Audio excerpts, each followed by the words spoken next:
Hello, my fellow human light beings. This is Mahadev, the Thunder Wizard. Welcome back to the Thunder Wizard YouTube channel. Today, I want to talk to you about how to escape the three-dimensional illusion. And today, we're going to get into some nut and bolts specifics. And I believe I'm going to be giving you some information which will be helpful for you more practically immediately than perhaps many of the other things that you might be expecting me to say. So let's go ahead and get into it. So you've heard me say a million times over that this reality is an illusion. It is a projection. You've heard me talk about scientific experiments that prove this. The most famous one that I'm aware of is the very famous experiments that have been done over the years about whether or not light is a particle or a wave. And in each one of those experiments, light behaves exactly according to the expectation of the observer. That when somebody is observing light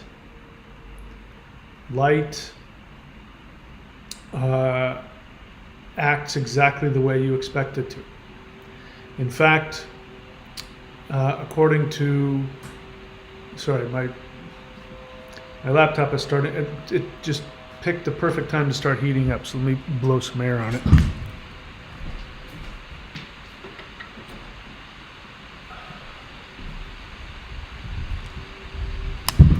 Anyway, okay, so light is neither a particle nor a wave until you observe it. Once you observe it, it becomes either a particle or wave depending on your expectation.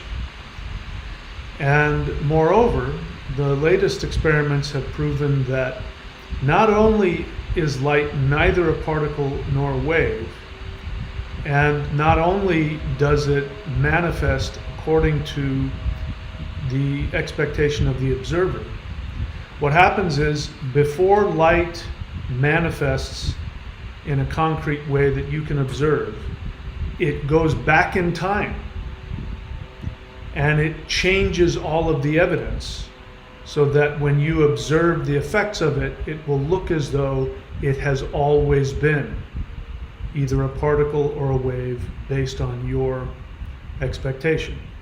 What does that mean? It means literally that all of the atoms in your physical surrounding are a manifestation of your expectation on it.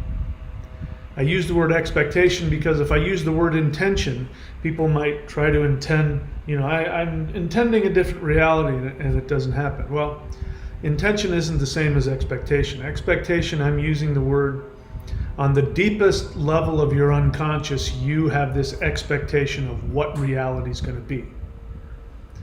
And you not only have that expectation that you've adopted and chosen to believe, but you've been programmed to believe that reality is a certain way. And on top of that, the third dimension itself is working very hard to convince you that reality is a certain way. And so while it is absolutely possible for anybody to completely change anything and everything, if they're able to believe the truth of their expectations, there is a lot of energy trying to stop you from doing so. And if you are able to do so, if you are able to change your expectation of reality and not be deluded, not be lying to yourself, not be trying to escape your emotions, which is what, a lot of emotionally unstable people do. They think they're involved in, trying to intend something different, but what's really going on is they're just trying to run away from their own internal reality. So that's not the same. That's not going to work. If you are truly able to change your expectation of what reality is without any internal interference, it will change. But we also have not only the physical reality in front of us, there is also a collective narrative reality. You know, if you've traveled around the world, if you've done extensive traveling, you know that when you go to different places, it feels different. I've even, when I lived in Idaho for 10 years. I moved from California and I moved to Idaho. And when I got to Idaho, I started thinking differently. I started politically and socially, I started thinking differently. Very differently from the way I normally do. And when I looked at the politics of the area, I realized that I was being influenced by the unconscious collective of that area. When I've been in places in nature, which I've, especially earlier in my life, I would go and spend 2 weeks alone in the middle of, wilderness, like without anything, without any phone, without any electronics, without any car, without anything. I'd leave myself there for 2 weeks, and my thinking would completely shift, especially my thinking having to do with normal everyday human things like money, status, success. All of those ideas, I would become very aware. If you've never done it, I recommend it. I mean, it's not just like going and staying in a cabin where you have television and internet. I'm talking about going in a tent in the middle of some really deep forest wilderness, without anything to read, without anything to connect you back to society. And what you'll find is, well, especially now because people are so addicted to their phones and the internet, within a couple of days you'll start to go really bonkers. But even when I did it, 30, 40 years ago, which it wasn't nearly as like it is now, after 6 days, I would really start to just, lose my connection, and my brain, my mind would pop open. It would happen right around 6 days. And I'm not the only person that says that. Other people have said that too.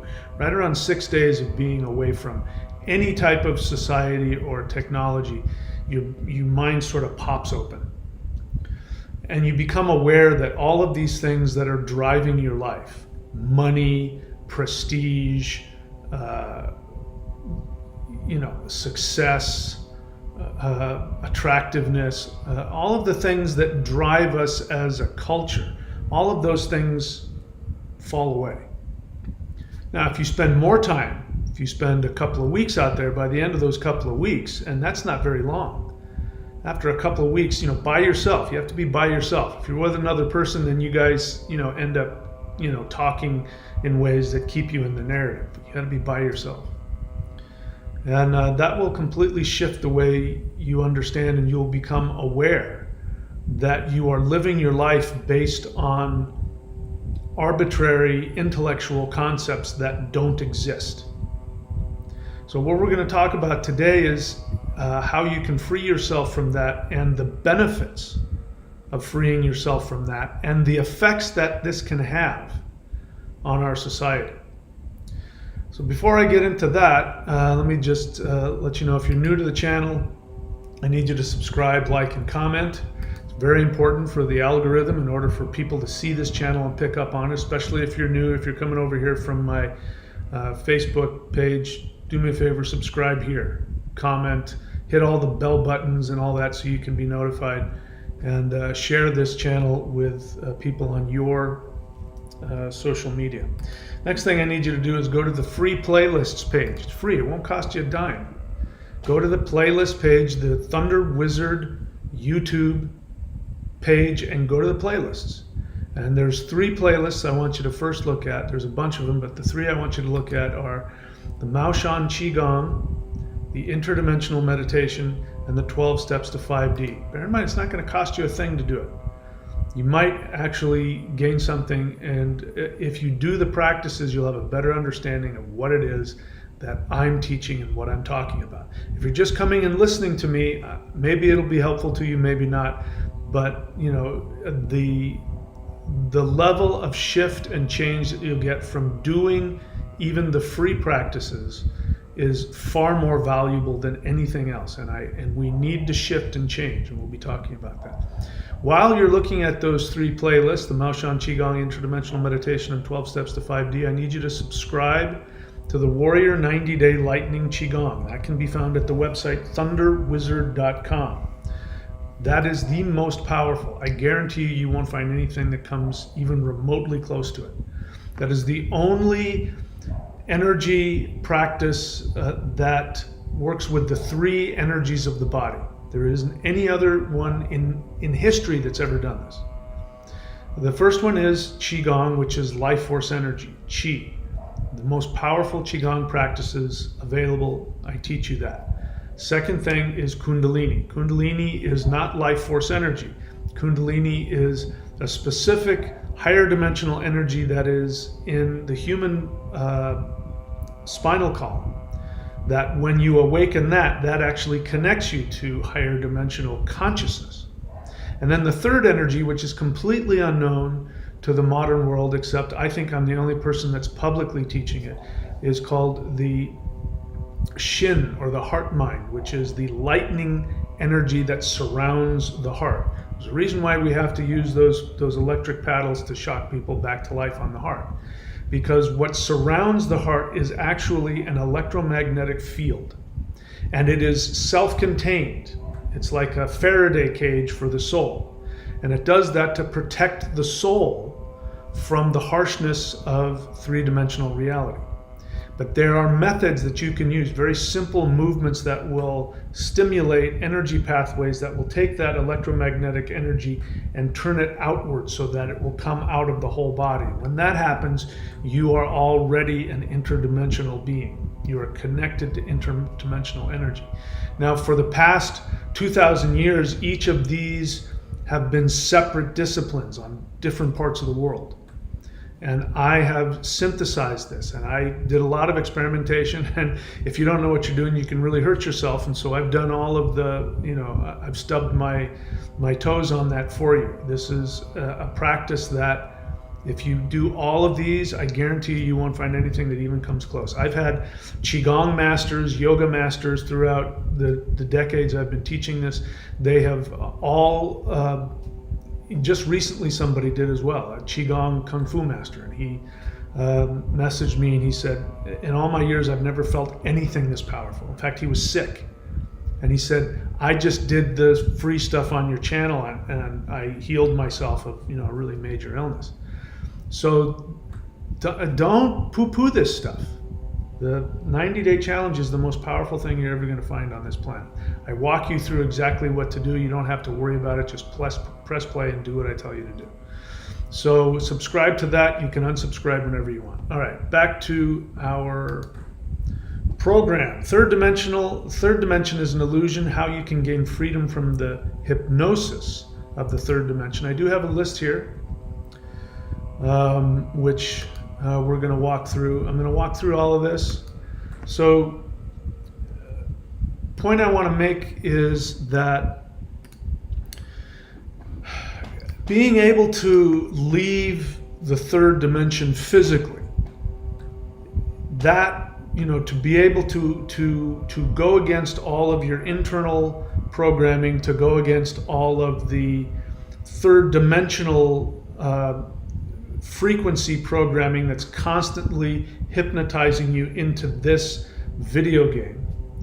And bear in mind, there's nothing wrong with this 3D video game. If people lived from their souls, it would be a blast. It would be a lot of fun. The problem is people aren't doing that. And so this is what makes the third dimension so damaging and dangerous and painful. And unfortunately, that is what the reality that we have. But being able to just switch out of the physical 3D, that takes so much disconnection from all of your three-dimensional attachments, that's not viable for most people. This is why people have spent their entire lives in meditation on mountaintops, completely disconnected from society, and it takes them their entire life to get to the point where they can do that, and not all of them are able to do it.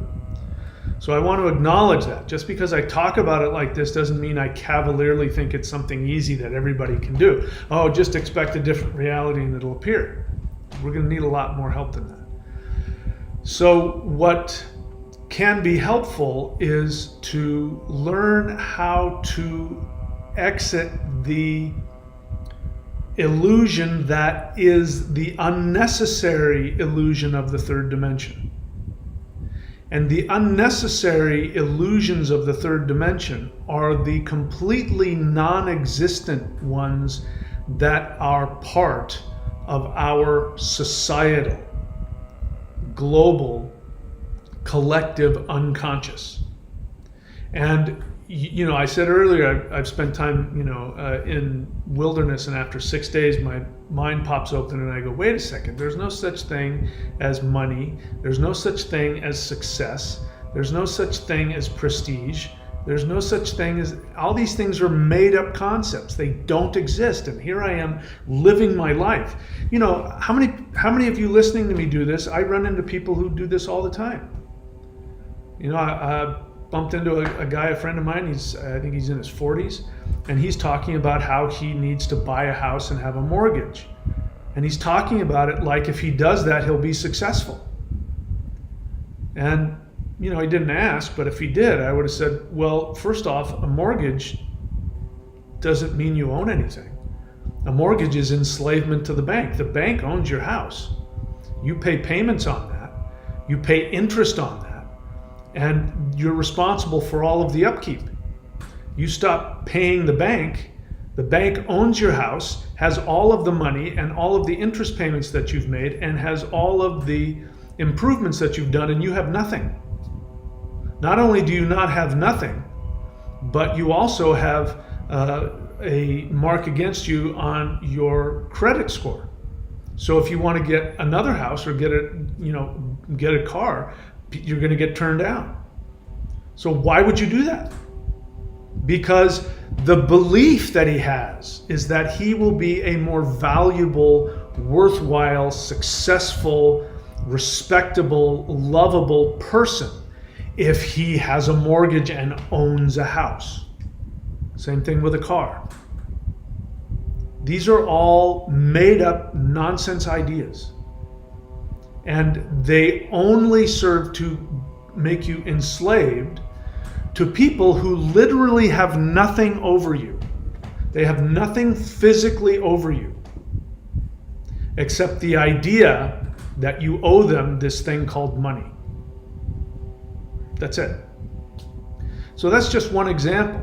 And this is what drives the whole world. You want to know very quickly what the war is about in Ukraine? It's about this. People are fighting over nothing. Ideas that don't exist. There's no such thing as money. No such thing. Access to resources? Maybe. So your world is a narrative that is also a projection, just like your projection onto reality from your expectation of what you think physical reality is. You have a projection of what you think is real in society, things that you think have power over you. And people literally, look what happened, we can go all 100 years ago. What happened when the stock market crashed? People jumped off buildings, killed themselves. Over what? Over something that doesn't exist. Money.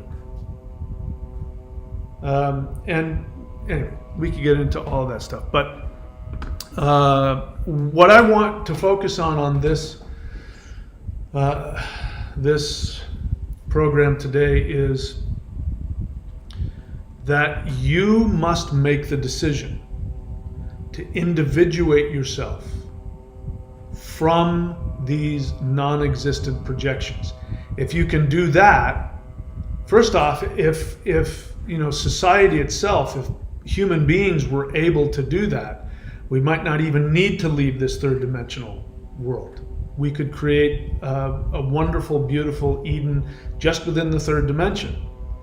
But because it has corrupted people's minds to such a degree, that's why this third dimensional experiment is going away. Because people, humans have ended up succumbing to it. The truth of the matter is that the small percentage, the minority of the people on this planet who are extremely dark and dissociated from their soul, they're psychopaths and sociopaths and narcissists, they are running the show. And they are running the show the way narcissists always do. They make you believe something exists that doesn't exist. They make you believe that they have power over you that they don't have. So we're going to talk about that, and I will stop babbling and we'll get to my list so I can stay on topic. And where is my list? So, it is an illusion that the economy exists. Can anybody give me a piece of the economy? Can somebody show me where the economy is? Even if you show me a building, take me into the building and let me pick up and hold the economy. There is no such thing. The economy is whatever the people who have the money decide it is. This housing crisis that is, seemingly worldwide is a completely invented, orchestrated non-event.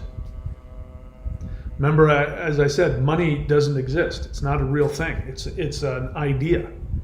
If you go out into the middle of the Amazon and you find, some of the uncontacted tribes who don't have bank accounts, who, don't even have shoes, they're naked, and the only thing they have is bows and arrows and, stone axes and whatever else. And if you walk up to them and you hand them a credit card, you say, this credit card has $100,000 on it. Okay, great. Now let me have your stuff. Give me your bows and your arrows. They're going to go, I can't do anything with this.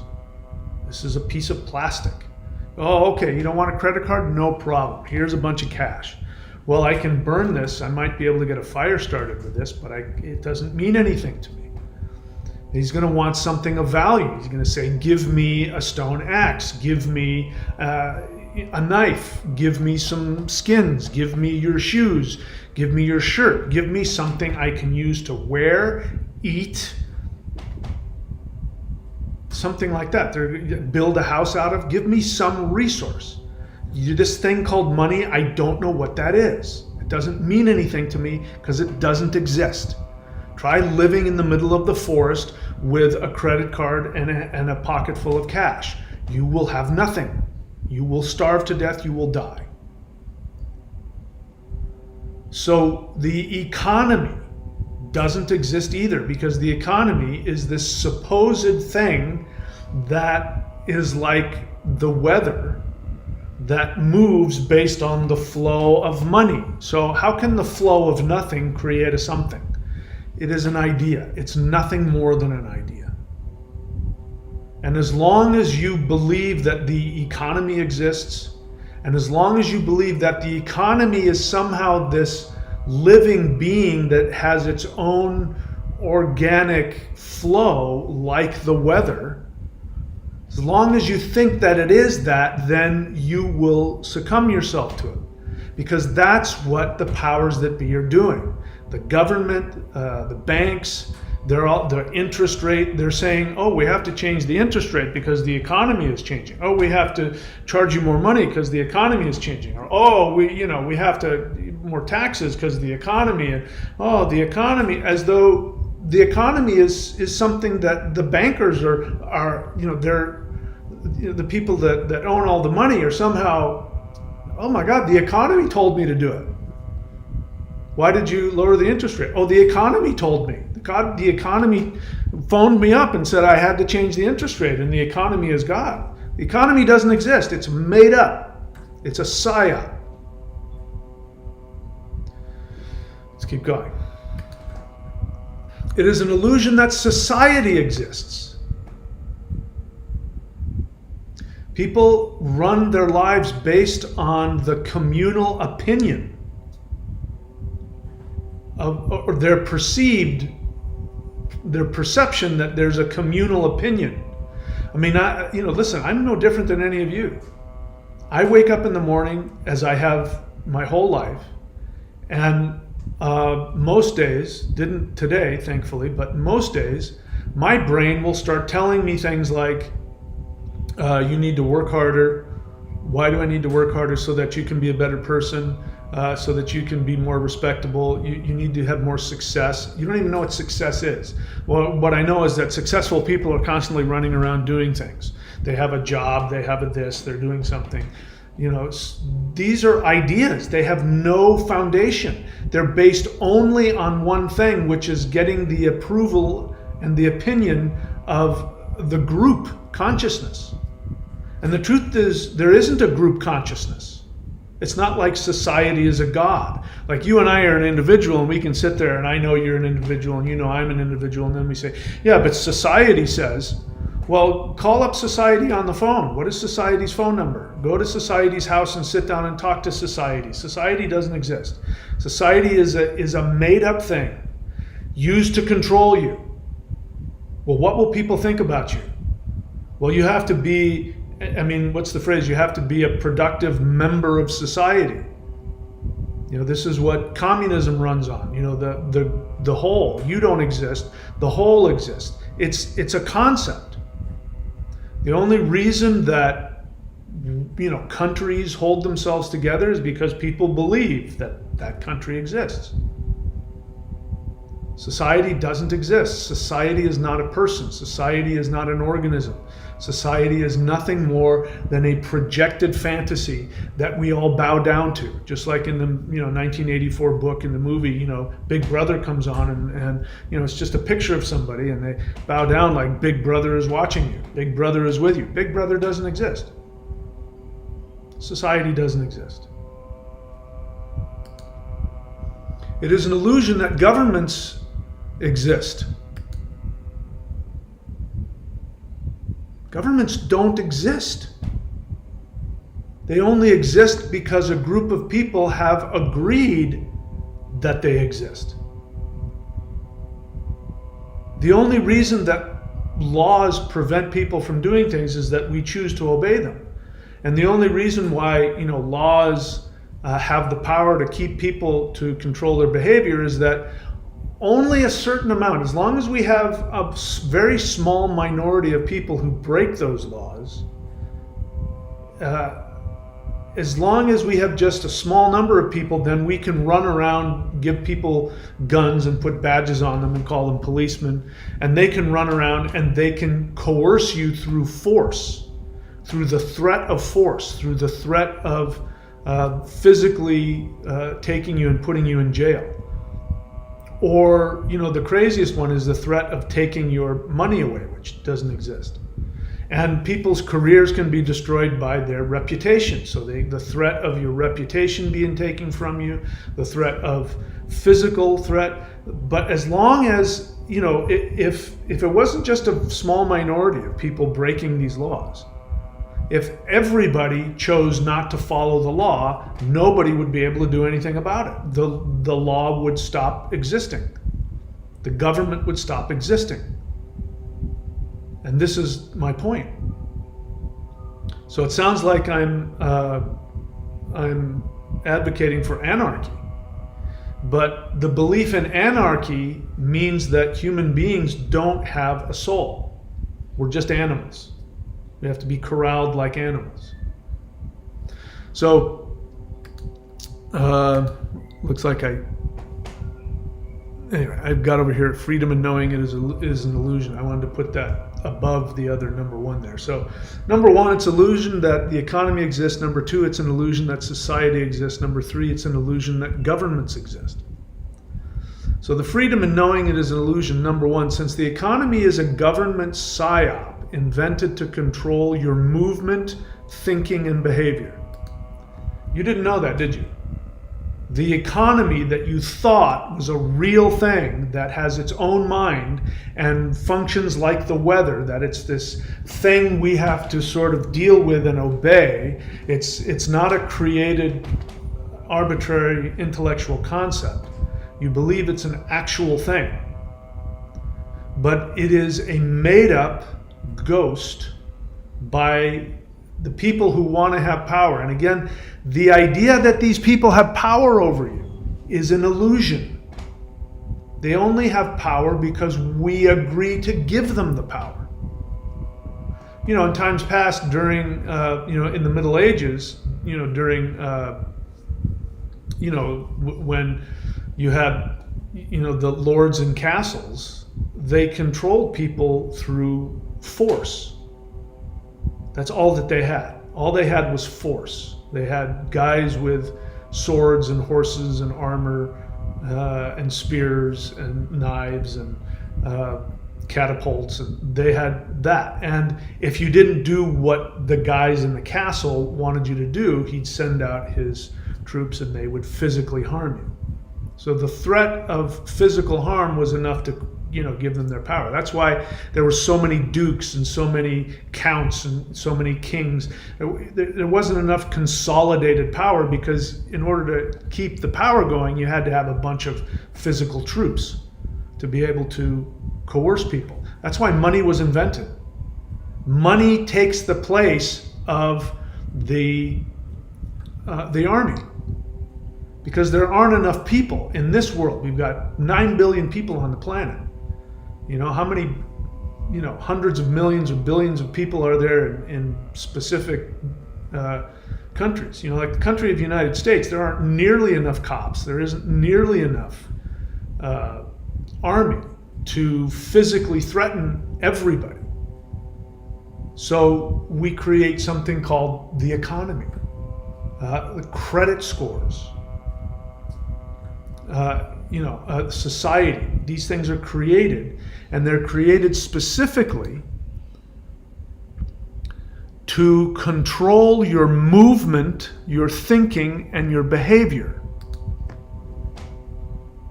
So you think money is something you need in order to be happy, in order to have stuff and be happy.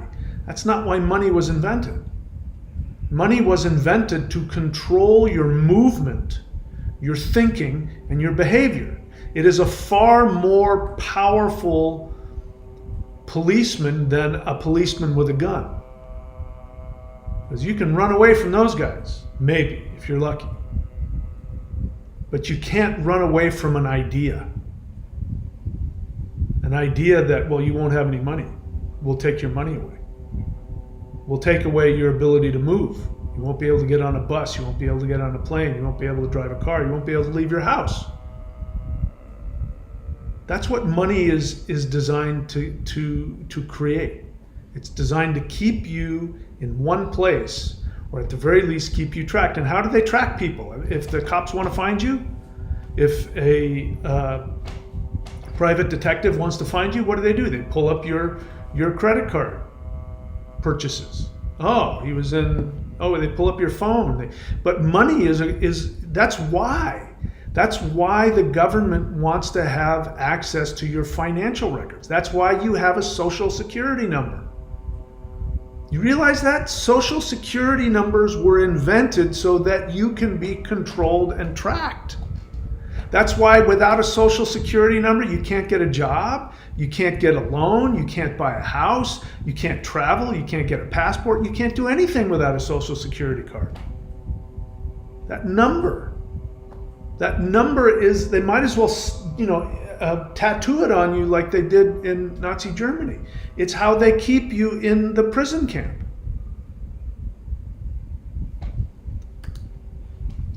So since the economy is a government psyop invented to control your movement, thinking, and behavior, you don't need to base your life around money. Money doesn't exist. The illusion that if you save your money, you'll be okay.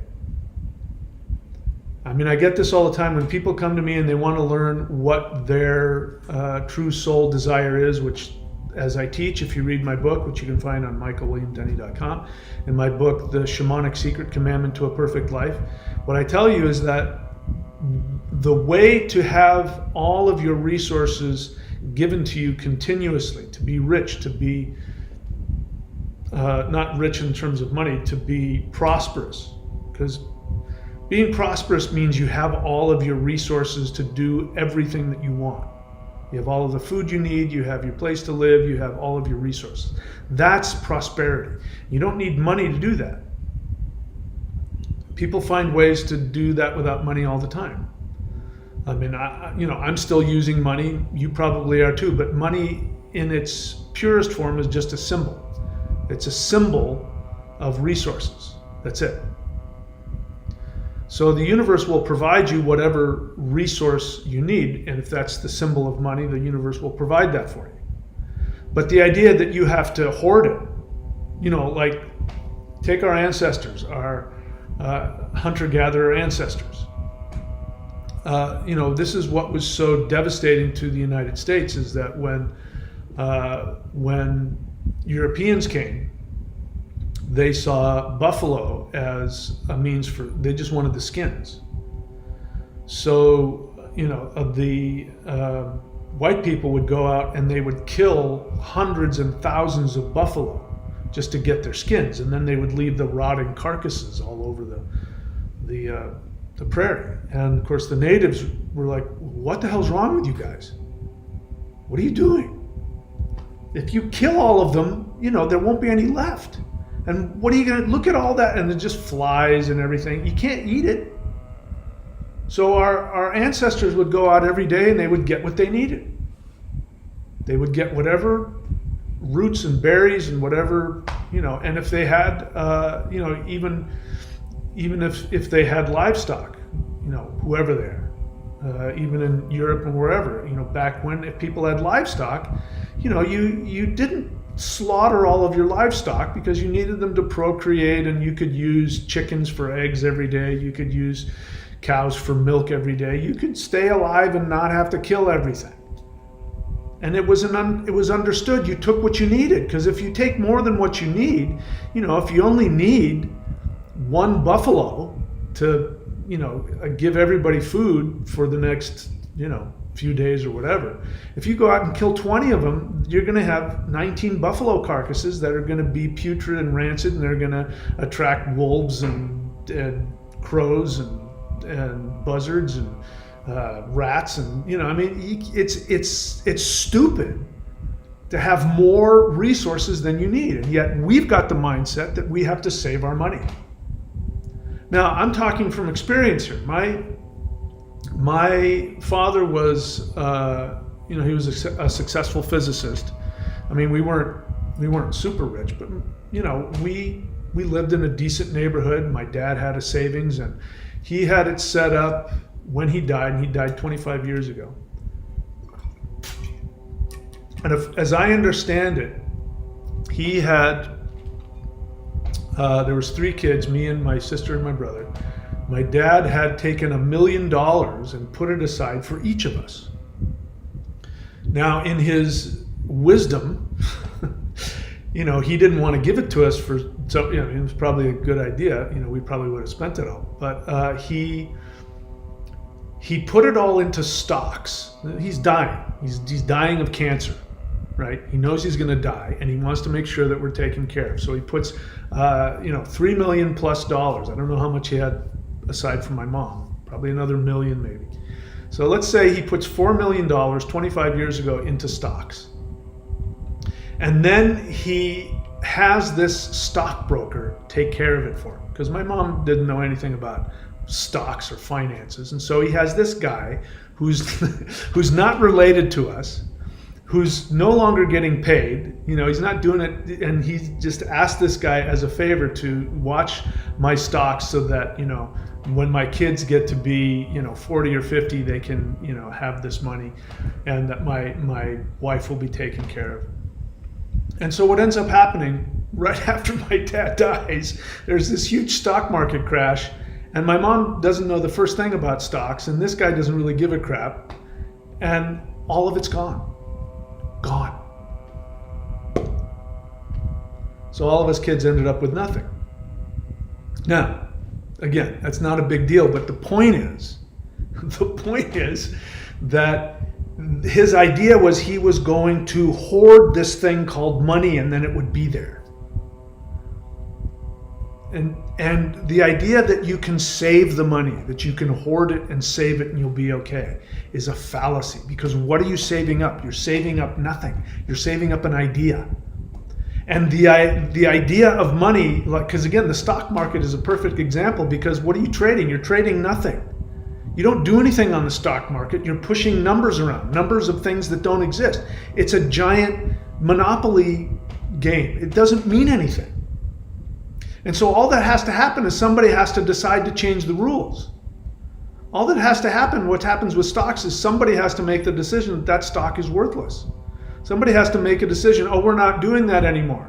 Oh, guess what? We don't need to have petroleum anymore. We've got this thing. Everybody can now charge their vehicles without, it won't cost them anything. The economy is going to go down, which means the ideas that people use to control you with the temptation of, if you follow this mindset that we're giving you, we'll give you this thing called money. And money is a thing that exists and breathes and can love you and feed you and take care of you. And it only works if we agree that it works. The moment that we don't agree that it works, it ceases to exist. It disappears like the ghost that it is. So,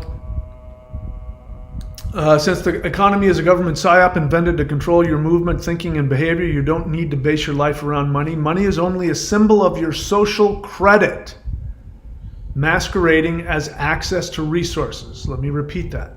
Money is only a symbol of your social credit, masquerading as access to resources. You know, people talk about, well, what happens when we end up like what's happening in China with this social credit score? We've had it. It's called your credit score. I mean, I get emails every day telling me about my credit score going up and going down, as if that means something. And, you know, there's a part of me that goes, oh, my credit's gone up. Oh, my credit's gone down. Oh, my credit's gone up. But it's just a way to control you. It doesn't mean anything. We have a credit score. We have a social credit score. It's called your credit score. And so money is a social credit score mean to control you. Because if, you know, we think money equally the way a hunter-gatherer thinks of food. So a hunter-gatherer, if, you know, this is what happened in the United States when Indians were thrown onto reservations. You know, people who were nomadic hunter-gatherers, they were put onto one place and given a couple cows and say, okay, now learn how to farm. I'm like, I don't know how to farm. That's not how I live. Because, you know, their life was about following the game around. So we do that with money. We follow the money around. I forgot what my point was, but I think you get it. But money it masquerades as resources. So you think that money gives you food, clothing. It doesn't. What gives you food and clothing, if I go to the store down the street, and I go into the restaurant there, and I ask the guy to, you know, cook me up some chicken, he's going to want me to take my little plastic thing out and swipe it across the thing, which will make the thing beep and the numbers will go, and it'll tell him that it's okay to give me the food. I haven't given him anything. He's going to give me the food because if that little thing says, oh, it's been denied, I haven't denied him anything. You know, nothing's being traded. What's being given to him is the idea of resources. So that's all I have to do. All I have to do is convince him that resources will come to him if he gives me some actual resources, some food. And that's all that money is. It's a symbol of resources, but really what it's doing, it's masquerading. It is a social credit manipulation masquerading as access to resources. So the point is that what I found is that the universe provides you all of the resources you need in whatever form you need it, as long as you are operating from your soul. Now, if you operate from your soul, you're what psychologists would call individuated. In other words, you're not dependent on somebody else's approval for your own identity and independence. And that's what holds people together. Unfortunately, most people are psychologically non-individuated, and they're dependent on their parents, they're dependent on their spouse, they're dependent on the government, they're dependent on society to feel valuable. And people will die before they give up the idea of being lovable and valuable. Don't believe me? Get a rich person, take all their money away. Watch what happens. They'll end themselves. Many of them. Not because anything has changed. Not because they're not alive, they're physically still here, they got a soul in them. They'll have to do something different to get resources than they have in the past. But if you take their money away, they don't believe that the universe will provide them what they need. They don't believe they're lovable and valuable enough to be supported. And this is the point. When you operate from your soul, you operate from the assumption that you are valuable and that the universe must take care of you as long as you are connected and operating from your soul. And to operate from your soul means that you are independent and that you are individuated.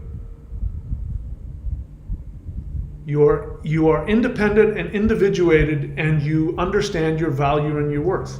You also have empathy for all other beings, and you recognize that all other beings have value and worth simply because they exist. Nobody owes you anything. Nobody has to do or be anything in order to get your love and approval. When you operate from that, the universe has to give you everything you need, because now you are part of the organism of the universe. You're part of the organism of the spirit. And spirit doesn't deny itself. Unlike humans, we deny each other things all the time because because that's what we do. But the spirit doesn't do that. The spirit flows equally through all living things, and it never denies itself its own existence. And by denying you your existence, it would be denying itself. So when you're attached to your soul and operating from that in an individuated way, which means that you trust the universe and you know that you are loved regardless of what you do, then everything is taken care of and you don't have to worry about it. So you don't worry about tomorrow, just like our hunter-gatherer ancestors. When they get what they need for today, they worry about tomorrow when tomorrow comes. Just like that, the Lord's Prayer, give us our daily bread. It doesn't say give us bread for the next 100 years, because it's going to get moldy and you won't be able to eat it. You only need bread for a day, especially if you don't have a refrigerator or something else to keep the bread from spoiling. You better eat that bread today, and then tomorrow you're going to get tomorrow's bread. And it's interesting, back in the 70s, we used to call money bread. Hey man, you got any bread? It's a good way. That's really what it is. It's just today's resources. So the universe gives access to resources equally to all as long as you believe you deserve it. So spend your money on what you want. Not on nonsense. People save up their money and they spend it on nonsense like taxes and, oops, did I say taxes? Spend it on, I meant to say stocks, Freudian slip. They spend their money on stocks, they spend their money on cryptocurrency, they spend, it's so weird. You've got money which doesn't exist, and then you've got cryptocurrency, which is even less real than the unreal money. So they take their unreal money and then they spend it on something even less real, which they call cryptocurrency, which, as we've seen, disappears just as fast as money. The whole idea of crypto was to have wealth that couldn't be accessed by the government. And what is the government doing? The government has now accessed cryptocurrency and is going to create their own cryptocurrency called digital currency. It's just cryptocurrency, except one is the government's, and again, it's just an idea. All of it is an idea. And people live their lives based on an idea. I mean, I listen to people talk about cryptocurrency, this and that, and it's just really hard for me to take it any seriously. To show you how unreal it is, if you lose that, very specific password, you'll never get access to that crypto. It's not like you can go to a place where your crypto is and walk in and pick it up and carry it out. No. If you don't have that one little thing, and that's assuming that you have access from your computer to get to that computer bank to get, these are all, the amount of belief, the faith, it's like faith in a religion. People have a faith in these things and they don't have faith in themselves. Because you've been taught to believe that you don't have the ability to provide for yourself. You have to depend on society, the government, your credit score. And it's only going to get worse if we let them continue. It's only going to get worse. What happened during the pandemic? If that had gone the way it was planned, nobody would be able to get access to their money. Nobody would be able to get access to travel. Nobody would be able to get access to healthcare. Nobody would be able to leave their home unless they had something that proved that they had gotten a specific procedure done. That was where things were going, but not everybody bought into it, thankfully. You had places like Florida that said, screw that, we're not going to do it. And that was enough to screw the whole thing up.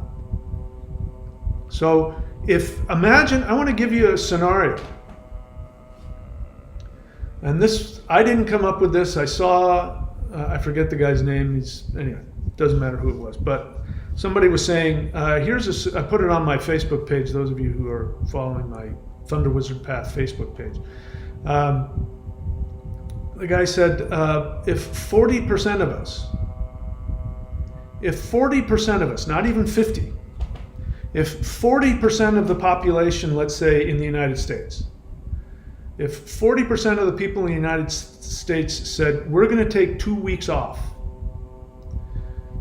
we're not going to buy any food, we're not going to buy any gasoline, we're not going to pay any taxes, we're not going to pay any bills, we're not going to put any money anywhere. We're not going to go to work.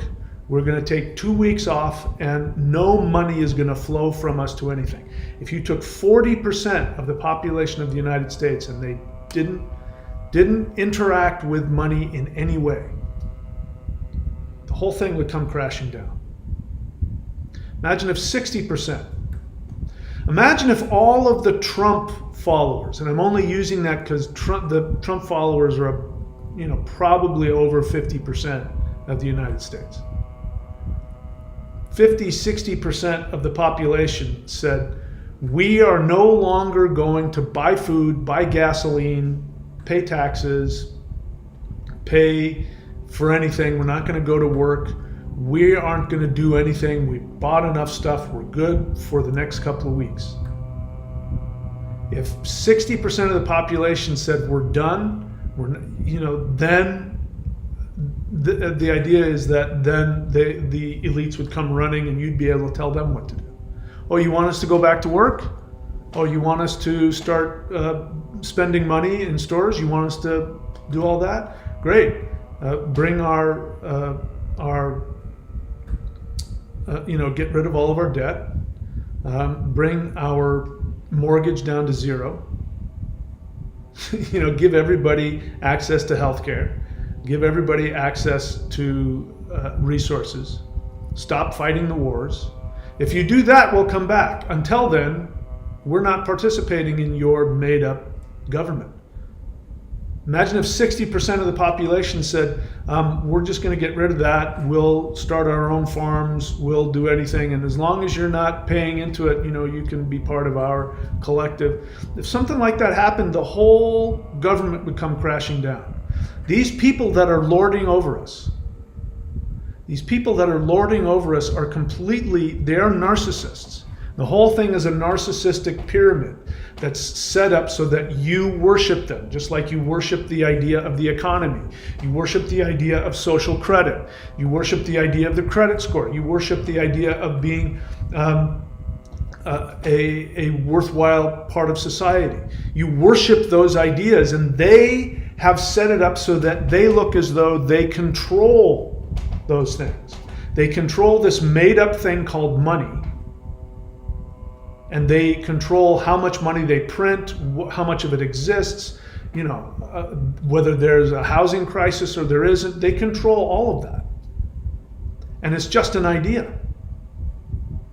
The moment that money no longer controls a population, there's no threat of the government, of the armed forces coming to get you. Because the threat is, if you don't pay your taxes, which is true, there's nothing in the Constitution that says that you need to pay taxes. I don't know if you guys know this, but taxes in the United States used to be, there wasn't any tax. There wasn't any federal tax. The way that the United States government made money is that it charged tariffs for incoming and outgoing products. If something came into the country, they charged a tariff. Went out, they charged a tariff. And that's where they got their money. So they came up with this lie that said, we're going to get rid of these unfair tariffs, and instead we're going to tax the individual. And then taxes were born. But the Secret Service is not in any way attached to the United States government. In fact, if you are an IRS agent, and you, say, for example, have to go to court, and if you tell the judge, I don't need to be here, I am a federal officer, the judge will say, no, you're not. You're not in any way associated with the federal government. There's nothing that says that but if you don't pay your taxes, what's going to happen? You're going to go to jail. The threat of being put in jail is the only reason I pay taxes. I don't want to go to jail. That's the only reason I pay them. That's it. So we've got this, and it's extortion. Period. Taxes is extortion. It's exactly what the mafia does.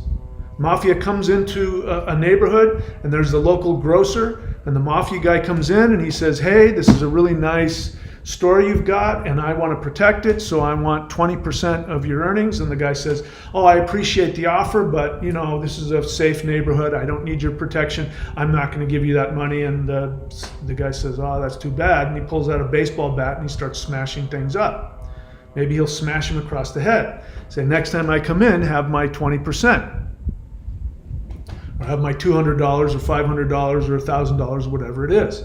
If you want to do business in my neighborhood, you're going to have to give me a percentage of your money.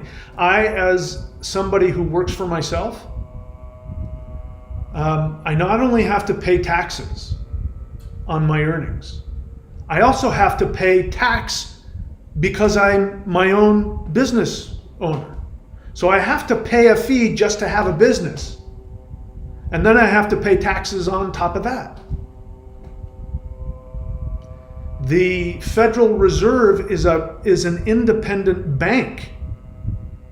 It is not, the United States government has no control over the Federal Reserve. The Federal Reserve is an independent bank that's mostly controlled by European bank owners.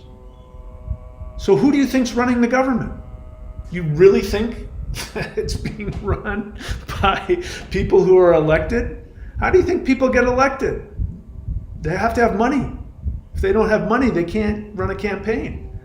And unless you do what the mafia wants, you're not going to be given the opportunity to even run. And the whole idea is, if you're in that neighborhood that the mafia runs, and the mafia only has maybe 20 or 40 tough guys, and if you live in a neighborhood that has 500 or 600 people, if 300 of those people surrounded the mafia guy's house and said, "We're not doing what you want anymore. Get the hell out of here." The mafia, no matter how tough they are, they're going to have to pick up and leave, because it's all about controlling your mind. And as long as you believe these non-existent things have the power to control you, then you can be controlled. This is why I keep telling you guys to stop believing in false beings of light, because that's the same exact thing. It's just spiritual mafia. You believe there's a spiritual mafia that's forcing you to reincarnate. And the assumption is that you're a weak, worthless individual with no power. And you are this tiny being, and you think that you can escape the matrix that's more powerful than you. All of it is dependent upon you. The very molecules of this table in front of me, this bottle of apple juice, my mouse, all of it is dependent on my expectation of it existing. The moment that I truly stop believing that it exists, either it will exist or I will leave this simulation. So the idea that something outside of you, whether it's a spiritual force, whether it's a human force, or whether it's an idea like money, prosperity, prestige, the idea that those things that can control you assumes that you are nothing and you have no value. And that belief that you are nothing and have no value is what creates the boundary of the third dimension. That is why you've never experienced higher dimensional beings. That's why you don't know. At this moment, I can tell you, because I've been interacting with this for so long, it's gotten to the point now where all I literally have to do is say hello to the sun. It's in my mind. I just have to say hello to the sun. And when I do that, I get filled with this energy that you can't even imagine. And I'm not special. It's not that the sun knows me and loves me and doesn't know you. Try it. Say hello to the sun. If nothing happens, you're going to go, well, he's a shaman, he's got this, or he's crazy. You're going to think one of those things. But the truth is, if you're able to tap into your power enough, and you believe in yourself enough, and you know that the sun loves you and that the sun is out there, even if it's nighttime, and you say hello to the sun, you're going to feel the sun say hello back to you. You're going to feel the same from the moon. And that's not even getting into the ETs. That's not even getting into the light beings. That's not even getting into God. I mean, the first time that I interacted with this, I sent out a message. I didn't use the word God. I said the quantum field, and this energy came through me and filled me with so much bliss. I was laughing. And then the weirdest thing happened. My third dimensional brain kicked in and said, okay, you guys are lying to me. Who did this to me? Why are you lying to me, pretending to be God? God doesn't love me. That belief that you are nothing is what's creating this third dimensional vibration. That belief that you are nothing is what allows people to control you.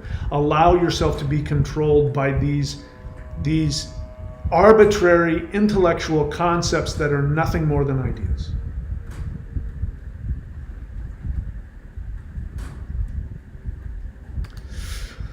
So, since society is an agreed upon idea, you don't need anybody's approval. Number 3, since governments only exist if we believe in them, you can stop identifying with political psyop agendas. So in the United States, we have a two cup game. You know those games where you with the ball, you move the cups around to see where the ball is. Where's the ball? We have one, it's called democracy, and there's two parties. There's the Democrats and the Republicans. And I've been alive long enough to see the ball jump from one party to the other. Right now, the ball is underneath the Republican cup because the Republicans represent freedom. Whereas in the 60s, freedom was represented by the Democrats. And neither of them.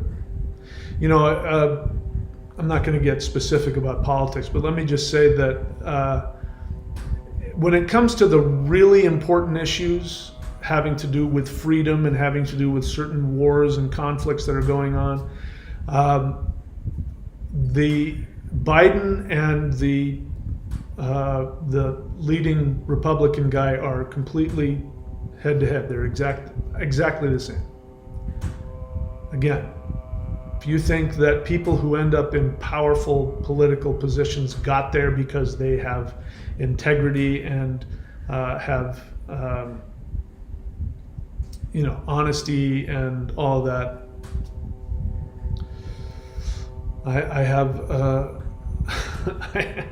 I'm not going to say what I have for you. Anyway, you get where I'm going with that. All right, so the only thing that exists is your soul. So if you go to down to the bottom here, if you trade your soul in for those things that don't exist, you negate your own existence. I don't know how true this is, but I had heard that one of the reasons why Native Americans were so completely, totally destroyed by the incoming Europeans, which of course is, it's not entirely true. The Europeans had guns and they had disease and other things like that, and they had numbers. So it was inevitable the Europeans were going to end up taking over. But one of the things that Native culture didn't have, which by the way is true for pre-Christian European cultures as well, is that Native cultures didn't have a word for lying. That's why you hear the phrase, white men speak with forked tongue. They didn't have a word for it. The reason why is because they believed that the words that came out of their mouth were directly associated with their breath, their life breath, their soul. So the idea that somebody would knowingly, verbally state an untruth about themselves would be equivalent to committing suicide, because you would negate your own existence. Your word is what my ancestors called troth. Originally, truth didn't mean physical truth like, is this mouse in my hand? Yes, that's the truth. It's a physical fact truth. No, troth meant your word. That's why when you get married, you betroth yourself. You make a commitment. So troth or truth used to mean what really truly existed in your soul. So anything you said, if you knew you were speaking something that was not part of your soul, you were denying your own existence. We don't think like that anymore. Truth is arbitrary. Why shouldn't it be? Money is arbitrary. It's an arbitrary intellectual concept. Success is an arbitrary intellectual concept. Beauty is an arbitrary intellectual concept. Why should your words be any less?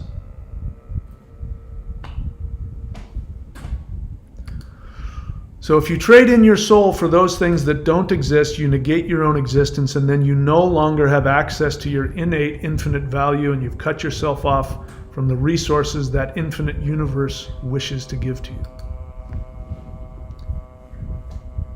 So you may look at Michael Jackson. Michael Jackson was incredibly rich. He was extremely powerful in the music industry. And he easily had the most fame and the most influence. And if any of those things had any real existence, he would have been the happiest man in the world. And he died miserably. He died addicted to, I think it was fentanyl. And he used his money to have a doctor intravenously put in the most powerful narcotic, that you had to have a prescription for. And of course it killed him. But nobody does that who's happy.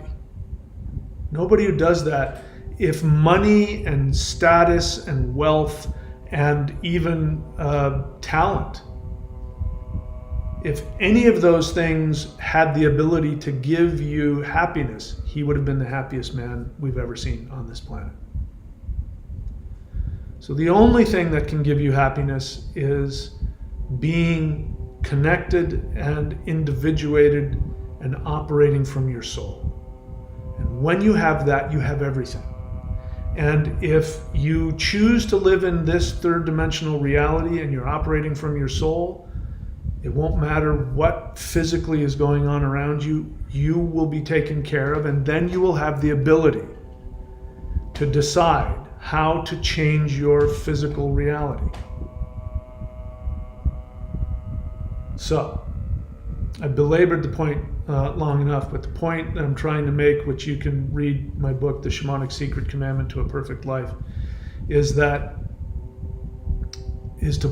focus on what gives you joy, regardless of what anybody else thinks, and be willing to sacrifice everything for that. And if you're willing to do that, the universe will provide you with everything. And from that perspective, then you can start thinking about shifting out of 3D. But if you're filled with anger, you're filled with hatred, you're filled with resentment, you're filled with self-hatred, and you act upon those things, you can't simultaneously. This is why I got kind of harsh with somebody that asked, do I believe in NPCs? And I said, well, what if I decided you're an NPC? How would you like it if I decided that you didn't have a soul and you didn't deserve to exist? If you operate from that mindset, and I'm not trying to point out that person, because a lot of people think that way, but that type of thinking comes from insecurity, self-hatred, and the inability to see yourself in all people, no matter how sad. Now, I can see myself. I just made an example of Michael Jackson. I can see myself in him. I have empathy for him. I don't judge him. So I don't judge anybody. I don't judge the dark force humans that are doing the things that they're doing. What they're doing is horrible. There's no excuse for it. But if I can't see myself in them, then I'm an NPC. So if you're filled with hatred, if you're filled with self-righteous indignation, you judge other people, you want all the evil people to die and burn in hell, then you're part of it. If you operate from the love of your own soul, you will love all other souls, and you will have compassion. I'm not saying you have to be perfect. I'm not perfect. So you don't have to be either. But I'm doing a bad job of saying, if we want to move to 5D and you don't know where to start, and if you're trying to think, how can I intend a different reality, and I don't know what that means, the place you start is by loving yourself. And ask yourself, how have I given my soul over to these ideas of money, security, reputation, other people's opinions? To the extent that you've done that, you've separated yourself from the ability to go to 5D. Now, I don't know what's going to happen, and I don't want to be I don't want to frighten anybody or make people feel, that they can't pull this off. I don't know if there's going to be a solar flash that will give everybody the ability to shift up or not. I don't know. I've been led to believe something like that may happen. But I know that we could achieve it now if we wanted. And I do believe it's important to defeat the elites. But the only way that's going to happen is if we, as individuals first, and then as a collective, we decide we're no longer going to worship these false idols of money, property, prestige, reputation, credit scores. We're no longer going to do that. We're going to live from our soul. And if enough people do that, the elites will fall. So I'll leave it there. Again, if you're new to the channel, I need you to subscribe, like, and comment. Go to the playlist page, click on Mao Shan Qigong, Interdimensional Meditation, 12 Steps to 5D. Subscribe to the Warrior 90-Day Lightning Qigong, which you can do at thunderwizard.com. Don't bother sending me an email saying, I can't afford it right now, because it's only $55. And if you want it, you should buy it. That's what I do. If I want something, I buy it. If I have the money, I don't have the money, I always buy whatever it is that I truly want, and the universe always gives me what I need. So I recommend that you do that. I don't recommend anybody live on, I can't afford it, maybe next year I'll save it. I don't think you should live like that. If it's something you truly want, you should get it. All right, and of course we've got my books at michaelwilliamdenny.com. I recommend Extraterrestrials Are Coming to Earth, Interdimensional Revolution, which is what we've just been talking about, and The Shamanic Secret Commandment to a Perfect Life. And yeah, there's still the 923.thunderwizard.com if you want to check that out. But yeah, okay, I'm done babbling here. So let's see what kind of questions we have. And again, you know, it's interesting, people ask questions even though I'm in the middle of talking, but let's see. Jedi Black Knight has a question. I've now memorized all of the 5 Maoshan sets. If you want to know what he's talking about, go to 923.thunderwizard.com.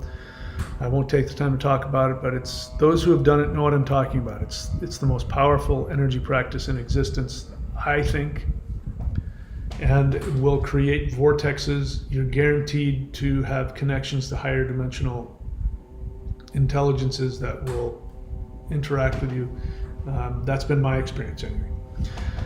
And again, 923.thunderwizard.com. He says, I've memorized all 5 of the Maoshan sets and have been practicing them for 2 days. Is there anything else you recommend I do after doing all the 5 element sets?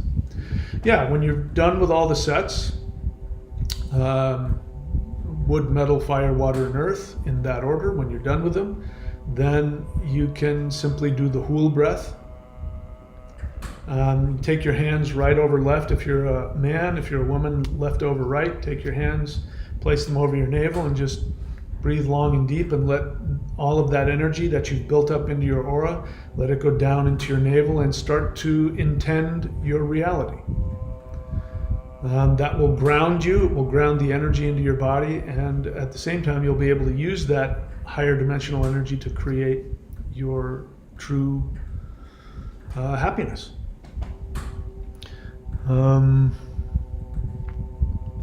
Leela Mucha says, I like to do Hool breath and Huar breath in a bed of water. In a bed of water, do you mean like a water bed, or do you mean like in a tub of water?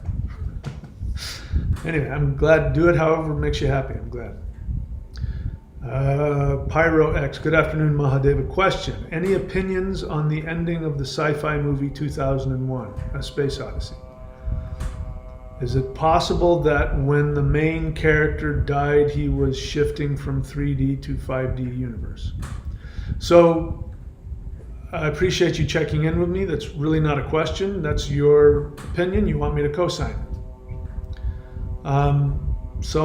To be honest, I don't remember. I mean, I remember the movie. I remember the ending when he's floating around and all that. If that works for you, I'm okay with that. Pyro X, question, could it be that, again, these aren't, so let me tell you, look, you're going to do whatever you're going to do. If this had been 6 months ago, I would have been giving you a really hard time. A question is, there's something you don't know the answer to that you think I might know the answer to, and so you ask me about it. How do I do this? What does this mean? Asking me this and calling it a question is, you've come up with an experience. You have an opinion about something, and you want me to co-sign that opinion for you, and you're doing it in the form of a question, which is really, do you think I have good thoughts right now? Do you agree with what I'm about to say? And you don't need me to co-sign that. It's not a question. You want to put that down there and say, type in a statement. I'm not going to necessarily read it because it's you sharing your opinion. So sharing an opinion isn't the same as asking a question. Asking me to co-sign your opinion isn't really asking a question. A question is that there's a problem within you that needs to be solved. And you have a strong emotional need to have that problem solved, and you think I might know the answer to that, so you ask. That's the kind of question I'm looking for. What you're talking about is great if we're sitting at the bar drinking and we're sharing ideas with each other. But anyway, I got nothing against you having those opinions. If that's how you experience the 5D and that's how you experience those movies, I think that's great. And I encourage you to share those opinions and to have those opinions. Let's see, any other... Lila Mooch says spa, beach. Okay, I don't know what that means. Anyway, no more questions? I guess we're done. Yeah, I babbled a long time. Anyway, so I hope I made my point.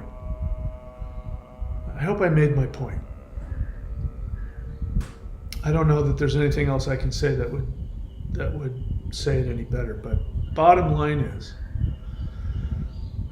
the world that I see, that I want, the 5D world that I want, there's no money, there's no banks, there's no government, there's no military, there's no police, there's no need for boundaries, there's no need for any of these intellectual concepts.